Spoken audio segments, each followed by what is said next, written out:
Hi everyone, welcome back to my channel. Today, I'm excited to share with you the final round of amaryllis blooms in my garden this spring.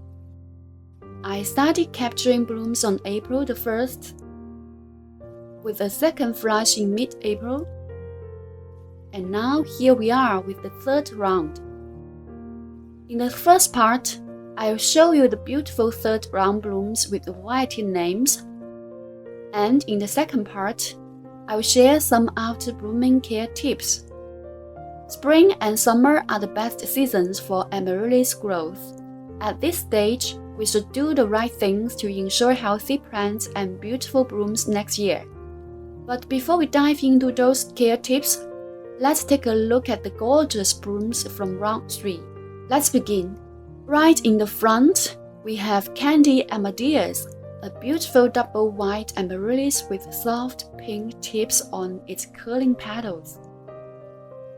Next to it is another dancing queen, but this one is from a smaller bulb, so the flower is smaller.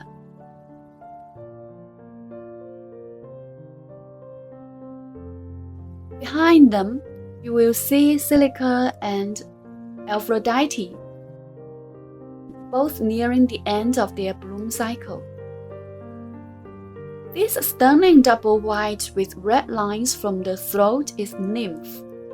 Its rounded petals almost form a bow shape, so elegant.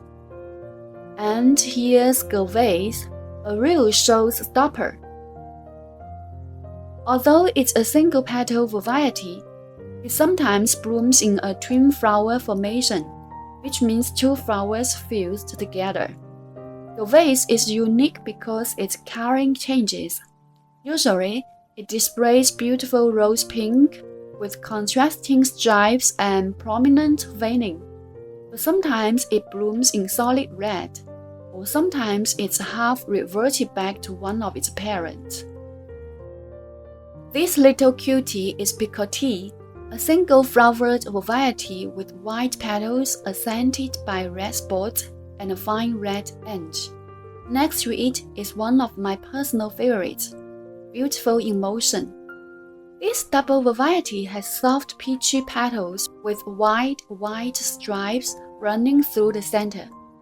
I love its fluffy texture. It really looks like a sweet, delicate girl. Now here's another double red, Ticker Dragon. Unlike Cherry Nymph or Double Dragon, Ticker Dragon is a miniature double variety. But don't let the size fool you. Its rich cherry red petals are absolutely stunning. Let's zoom in for a closer look. See, the veins are very beautiful.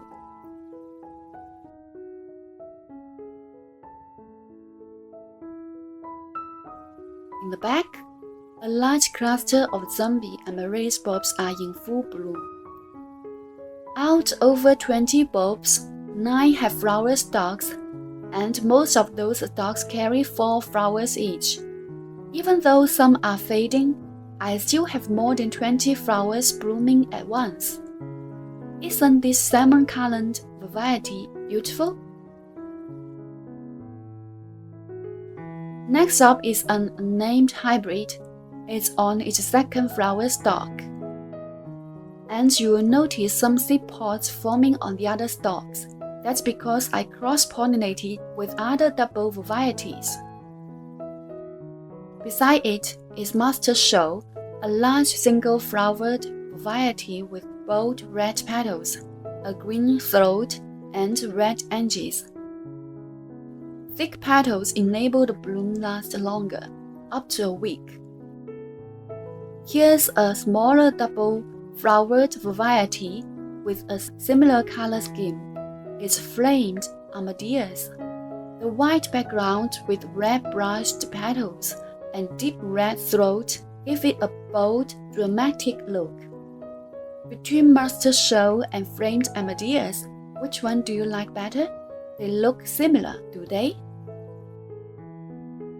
At the back, we have Clown, with big white petals painted in bold mandarin red stripes. After a few days, the petals start to curl back. giving it a more whimsical look. Now here's another from the Ticker series, Ticker Sunrise. It has a soft white background with pink speckles and stripes, a yellowish throat, and red engine. Occasionally, you will see darker pink tips on the petals. This one has dark red veins running through its green-tinted petals. Although the flowers are smaller, each stalk still caring for blooms.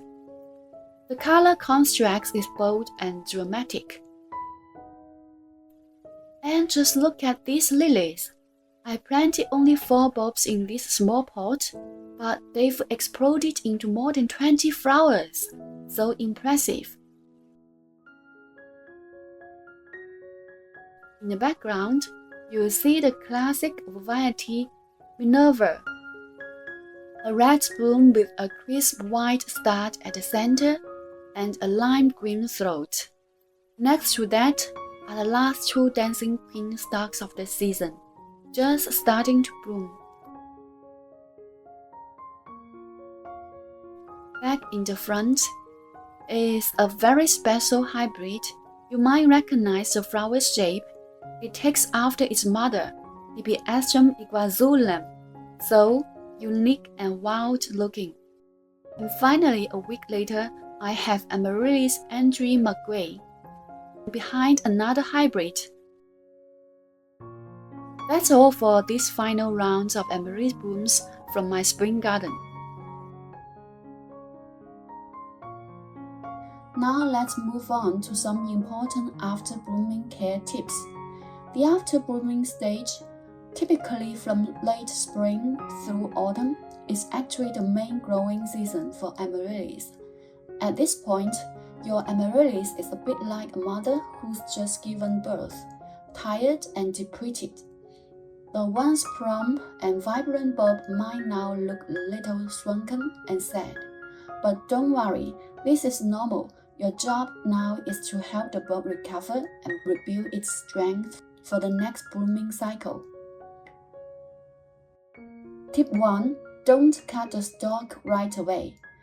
Once the flowers fade, remove the spent flowers, but leave the flower stalks in place. Why? Because the stalk continues to photosynthesis, converting sunlight into energy that's stored back in the bulb. Also, the stalk is hollow. If it's cut too early and exposed to rain or overhead watering, water can seep into the bulb and increase the risk of rot or red blotch. So let the stalk die back naturally. Once it turns yellow and soft, it has done its job and can be safely removed. Tip 2. Avoid overhead watering and heavy rain exposure. Because the flower stalk is hollow, even after it dies back, there can be open wounds on the bulb. These wounds are especially vulnerable to rot and fungal issues like red blotch when exposed to excess water. If you are keeping your plants outside, try placing them under a roof or awning to keep rain off the bulbs. Here's one of mine, got rotten under too much rain. If a bulb doesn't have strong roots after blooming, both the bulb and basal plate could get rotten because of excess water. Tip 3. Give your plant plenty of sunlight. Amaryllis love the sun. While they may bloom indoors for the first time, they won't have enough energy to rebloom unless they receive lots of bright, direct sunlight.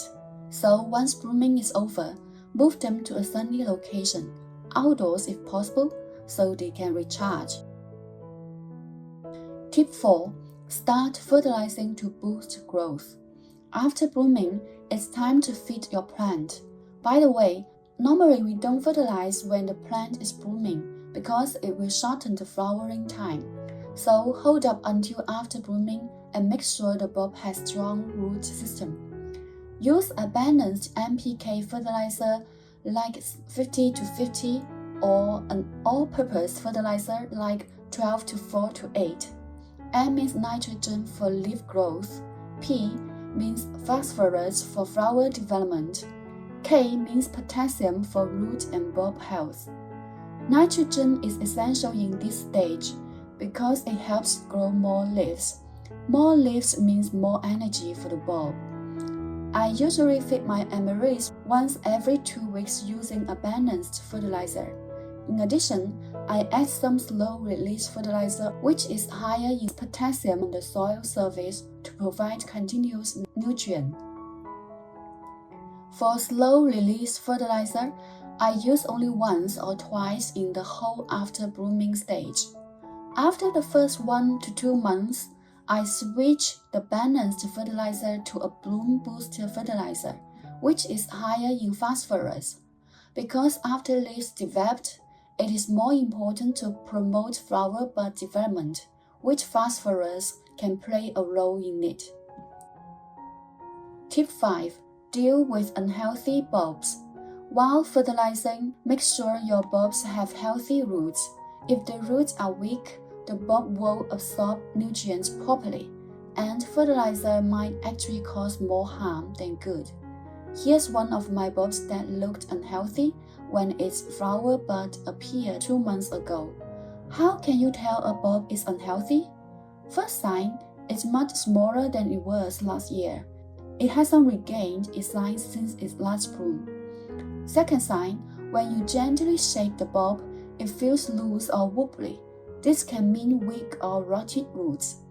I waited until blooming was over to inspect it. After peeling off the outer layers, I discovered mites.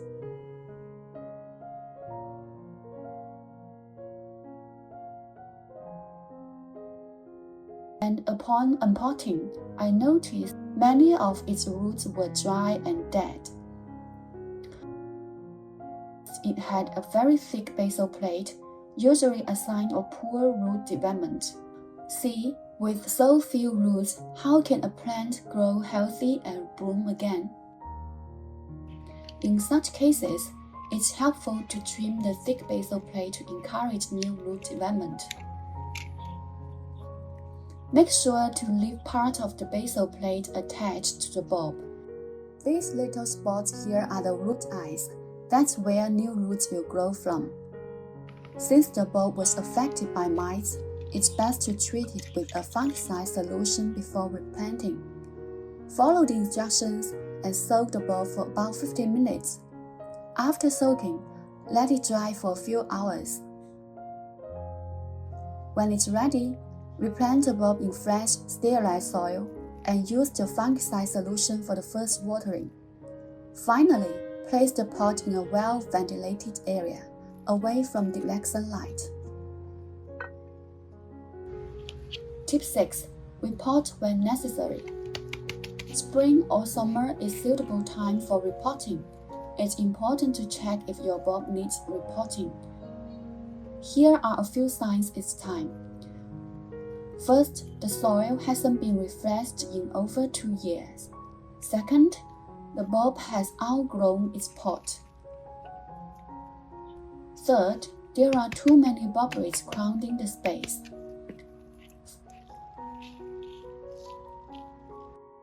Choosing a pot that's about 2 inches 5 centimeters wider than the bulb's diameter. You can check the fit by placing your hand between the bulb and the pot's rim. There should be space for about 2 to 3 fingers. When repotting, don't forget to add organic compost or slow-release fertilizer to enrich the new soil, especially if you are planting multiple bulbs in the same pot.